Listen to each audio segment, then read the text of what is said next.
First up, we're getting you the latest updates in the Kerala gold smuggling scam, where the Enforcement Directorate has made a sensational claim after taking the former Principal Secretary to the Kerala Chief Minister M. Shivashankar into custody. Now, ED has claimed that WhatsApp chats between Shivashankar and prime accused Swapna reveal that she had actually requested Shivashankar to intervene with the airport terminal manager for the clearance of the diplomatic baggage without examination by the customs.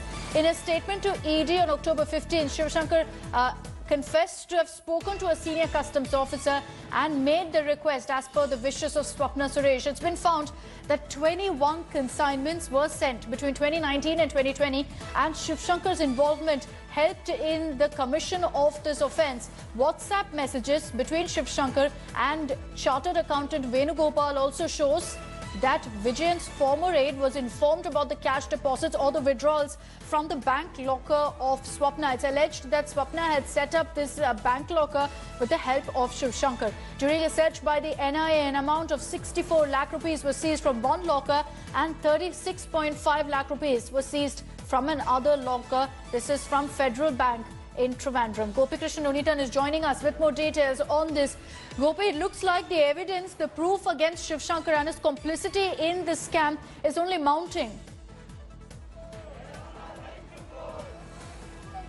Well, absolutely, Akshita, because today morning the ED has released an arrest document or an arrest report which is actually being served to the accused in every cases. In that particular report, the ED is saying that M. Shivashankar has called the customs, one of the senior customs officials, to clear the diplomatic baggage. But the point or the point of concern or the point of doubt is whether it is for this particular consignment which was seized by the customs on July 5th. That is not really clearly mentioned, but it seems, according to the ED document, Shivashankar has admitted that he has made phone calls to customs officials to clear diplomatic baggage on multiple occasions. Now, this is contrary to the statement given by Swapna Suresh initially. In one of her statements or confessions, Swapna had said that she tried to influence M. Shivashankar to make a call to the customs and get the baggage released, but he did not really make a call, he did not intervene, is what Swapna Suresh had said initially. Now, that is the statement part. Now, coming to what is happening on the ground, behind me you can see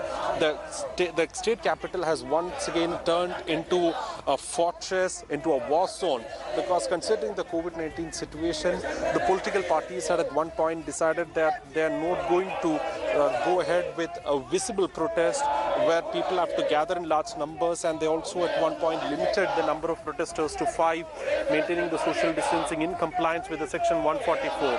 But today, after this major breakthrough, after major arrest of M. Shivashankar, it seems all the political parties have decided to go all guns blazing on the state government. Now this protest is happening right outside the residence of Kerala Chief Minister Pinarayi Vijayan, that is a Cliff House.